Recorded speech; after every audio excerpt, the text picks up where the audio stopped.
Eu não vou precisar dar spoilers de A Casa do Dragão para fazer esse vídeo, então fique calmo. O quarto episódio da segunda temporada da série foi daqueles de fortes acontecimentos visuais. Daqueles episódios que fazem o sujeito se sentar na ponta do sofá. E nesse tipo de episódio, o texto ele fica um pouco de lado, até ela assume as rédeas de tudo. Eu adoro episódios assim. Eu sei que muita gente também adora, mas aparentemente, mais gente ainda só e somente só gosta disso. Eu afirmo isso porque o quinto episódio foi mais pra lamber as feridas e colher os cacos do que aconteceu lá no fantástico quarto episódio, né? Fantástico em termos de correria.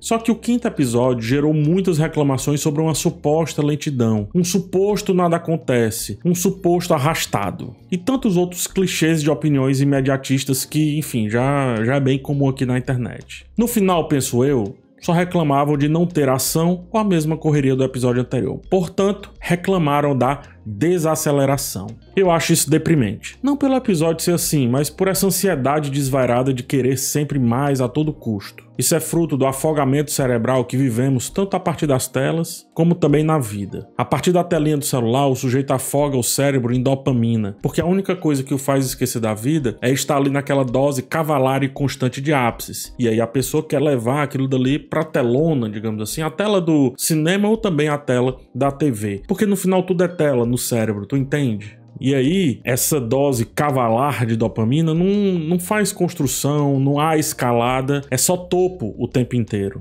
O descanso, na verdade, é fruto do esgotamento físico e mental, que não faz o sujeito adormecer, mas, diferente da tela que segura, apagar, literalmente desligar. Não são mais os aparelhinhos que desligam, somos nós quem desligamos. Pedir algo assim de A Casa do Dragão é perder uma imensa oportunidade de se deixar levar pela contemplação. É preciso muito entender, para não cair nessa pegadinha, que existe uma diferença muito grande entre o tempo da fantasia e o tempo da ação. Falo isso enquanto gêneros literários e cinematográficos que são, tá? Que fique claro. A fantasia não segue o tempo da ação. A fantasia tem o tempo da ação dentro dela. Mas não só. No ensaio sobre histórias de fadas, o mestre Tolkien argumenta que o tempo da fantasia segue uma lógica própria. É uma lógica desvinculada das restrições temporais do mundo real. As narrativas fantásticas possuem uma fluidez temporal que permite a coexistência de eras antigas, de eventos futuros, tudo de maneira muito harmoniosa. E isso gera uma coisa muito boa em quem assiste ou em quem lê. É essa sensação de intemporalidade, ou, em outras palavras, que o tempo pode ser dobrado a favor da narrativa. Enquanto consumidor, negligenciar isso é negligenciar uma estrutura básica da construção de cenários fantásticos. E mais ainda, é não permitir que aquele tempo que não é o nosso tempo aqui da vida funcione para que também paremos de viver o tempo que nos pedem para viver, ou no tempo ou na velocidade que nos pedem. Até mesmo nas melhores mesas de RPG que eu já joguei, depois da ação, havia tempo para as consequências. Porque é assim que se constrói a narrativa fantástica sólida, abordando as consequências. Se aquele mundo é um grande faz de conta, a única coisa que pode sustentar aquela mentira é uma história detalhada. A verdade é reta, simples, óbvia, é o que é e fim. A mentira é floreada, balbuciada, exagerada. Portanto, A Casa do Dragão, como uma grande mentira que é, precisa de tempo para que as consequências dos grandes feitos sejam consolidadas, ou seja, para que aquela excelência daquele cenário, daquele contexto seja floreado. Portanto, sendo uma grande mentira bem contada. Não entenda cadenciar o momento com discutir irrelevâncias ou ficar girando em círculos. Muitos seriados fazem isso apenas para justificar mais um episódio ou até mais uma temporada. A Casa do Dragão não faz isso, e meus vídeos de análise dos episódios estão lotados de argumentos, especialmente sobre o episódio 5 dessa temporada, que foi o mais longo de todos, o vídeo mais longo de todos. Como pode um episódio tão vazio como sugerem gerar o maior vídeo de todos? Talvez porque não seja tão vazio assim, ou quem sabe eu possa ter errado e dado play no episódio 4 sem querer. Vai saber. Sobre a ação, não tem papo. Assim como na verdade ela é o que é, ela é reta, ela é o que está lá e fim. Por isso eu prefiro falar sobre mentiras. Tolkien, nesse mesmo ensaio que eu citei, diz que, abre aspas, a fantasia criativa é fundada sobre o duro reconhecimento de que as coisas são no mundo como aparecem sob o sol, sobre um reconhecimento do fato, mas não uma escravidão a ele, fecha aspas. Ou seja, a fantasia se baseia no mundo real, mas se ficarmos presos ao mundo real, a fantasia nunca vai te convencer como tal, ou seja, como uma fantasia que é. A fantasia deveria ser contraponto ao nosso mundo lotado de correria, de metas em cima de metas, de aceleração, de prosperidade sendo confundido com soma, acúmulo e tudo cada vez mais. O final dessa história sabemos como se chama: cansaço. Portanto, pedir para uma fantasia viver sob a tutela da ação é pedir para que cansemos daquilo cedo ou tarde. De narrativas flácidas, onde apenas o próximo alvoroço cria empolgação, cara, disso o cinema e a TV tá cheio. A empolgação de uma boa fantasia está nos diálogos que dizem sem dizer, nos olhos que olham sem mirar, nas provocações que nos levam a pensar sobre o nosso contexto, a partir daquele contexto de exageros. Jamais o contrário. Isto é, jamais querer o nosso contexto regrando como a fantasia deve ser ou deixar de ser. Jamais. Isso deveria ser crime. Tem um anime chamado Frieren. Ele ajuda bem a gente a entender isso. Tanto na estética, né, do anime em si, por ser bem contemplativo, cadenciado, etc., como em termos metalinguísticos do roteiro. A personagem principal é uma elfa que passou uma década salvando o mundo junto com um grupo de guerreiros. Eles venceram e cada um foi para o seu lado. Porém, como é uma elfa, ela vive mais do que todos e, ao ver os seus companheiros morrerem um por um, se deu conta do tempo que não desfrutou. Essa é a palavra-chave: desfrutar. Como infinita que é, antes Friere apenas estava existindo e passando o tempo. Portanto, decide voltar e viver todo o caminho de novo. Ela pode até reaver as memórias, é fato, mas não o tempo perdido. Sendo assim, pedir apenas ação para o tempo da fantasia leva-nos, quando mais maduros inclusive, a querer viver aquilo tudo de novo, só que de outro jeito, né? Mais contemplativo, mais tranquilo, quem sabe. O problema é que, diferente de Frieren, tanto somos finitos quanto, na real, viver tudo de novo é impossível.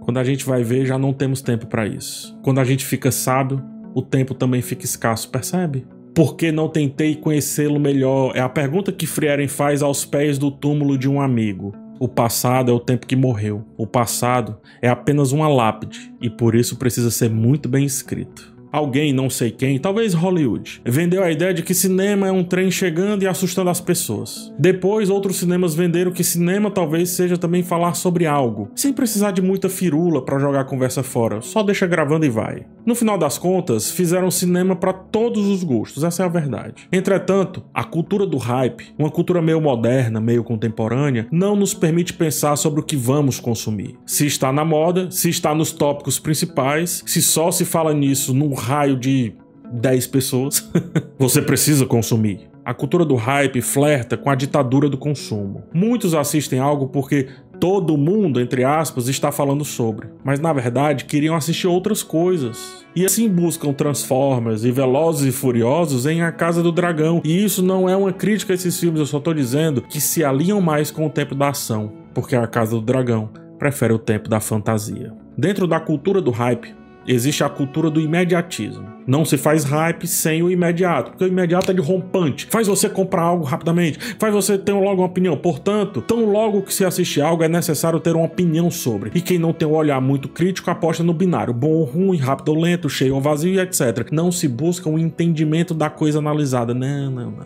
Isso não pertence ao hype. E aqui vem um parênteses. Você pode até estar pedindo um meia-culpa, sugerindo que eu alimente essa cultura, lançando um vídeo minutos depois do episódio no ar. Porém, entenda, a gente não vê o episódio ao mesmo tempo. Eu passo alguns dias refletindo e escrevendo sobre, às vezes a semana inteira. Alguns textos são escritos e depois reescritos praticamente do zero. Do lado de cá, o texto não é fruto do imediatismo, pelo contrário. Logo em seguida ao episódio, ter um texto estruturado, pensado, eu acho que te ajuda a fugir dessa binariedade da primeira opinião. Bom, ruim, fraco, não sei o que. Mas enfim, fim do parênteses. Eu penso que cabe aos analistas e não ao público analisar a coisa para além da superfície. Ao público cabe analisar se vale continuar o alto flagelo em vez de seguir para outros rumos. Mas aos analistas, a fim de gerar um construto de ideias, é importante entender que mais do que o tempo da fantasia, em A Casa do Dragão, estamos em uma realidade vista de cima, vista a partir da nobreza. Uma nobreza que só, vez ou outra, tem que descer aos réis mortais para lutar. Porque se a série fosse lá embaixo, até vai essa reclamação constante. Mas vista de cima e não querer políticas, conchavos, retratações, mudanças de ideias e rumos, traição onde só um cachorro é leal, não faz sentido. Até mesmo o Resgate do Soldado Ryan, uma história vista de baixo, um dos filmes expoentes dessa linha, após toda grande cena de ação, há uma pausa para colher os resultados bons e ruins daquilo tudo. Muitos se lembram da gloriosa cena do desembarque na Normandia, mas pouco se comenta o coração daquela história, o que move aquela história. Um cara que antes da guerra era professor e que agora está vivendo a história em si, que está guiando seus alunos a salvar uma pessoa em meio a toda aquela crueldade e brutalidade da guerra. Não é, portanto, um filme de glória às armas, não é. É um filme que termina analisando um cemitério. Percebe a sutileza? Essa sutileza é fruto do parar depois do correr. Sem isso, a verossimilhança escapa. A narrativa perde sustentação e se despedaça. Não à toa, apesar do grande sucesso que foi Um Dia, o público também cansa de filmes acelerados, como os que eu já citei aqui nesse texto. O público cansou até da outrora inabalável Marvel, que agora precisa entender, precisou parar para entender tudo. O cada vez mais não é a solução na arte, nunca foi, nem no cinema, nem na vida, nunca foi, nunca será.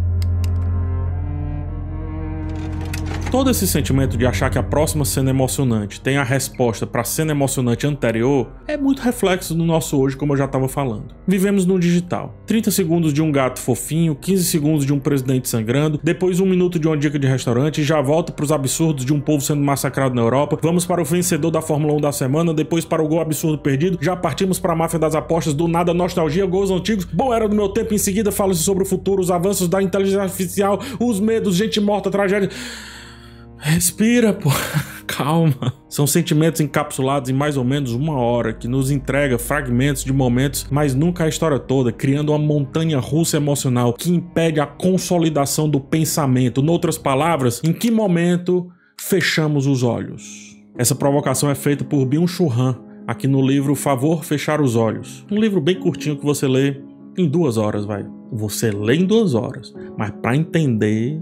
Enfim, aqui ele fala muito sobre essa ansiedade imparável para que tudo seja uniformemente intenso e constante. Fala sobre como os momentos não são contemplados como tal, como momentos. Fala que o fim deste fragmento momento é o fim da micro-história. E por isso nada acaba, né? Às vezes começa, às vezes é só metade. É preciso essa micro-história, esse momento sendo consolidado, mas com calma, para que um novo aconteça. A gente não vive mais momentos, a gente vive fragmentos de momentos. Somos reféns de um tempo em que se perdeu a noção de aceitar que tarefas possam ser encerradas. Percebe isso? A meta atingida é seguida de uma meta maior ainda. Por quê? A cena de ação precisa de uma cena de ação maior ainda. Por quê? Nada disso, pelo contrário. O pensamento, diferente do cálculo, precisa de espaço para acontecer. A sobrecarga de informações nos pune ao nos levar a ignorar essa pausa. Sufoca nossa capacidade de aceitar ou pensar lentamente. Perdemos a noção de que as narrativas, sobretudo as fantásticas, precisam de silêncio tanto quanto nossos pensamentos para chegar a uma conclusão. Queremos que o mundo seja o reflexo desse caos que a gente está, sendo que a arte poderia ser o convite para a gente não ser isso. Vivemos um caos constante, cheio de histórias pela metade, e por isso estamos desesperados pelo próximo conteúdo e pelo conteúdo depois dele. Calma, só se sente o dia quando os olhos fecham.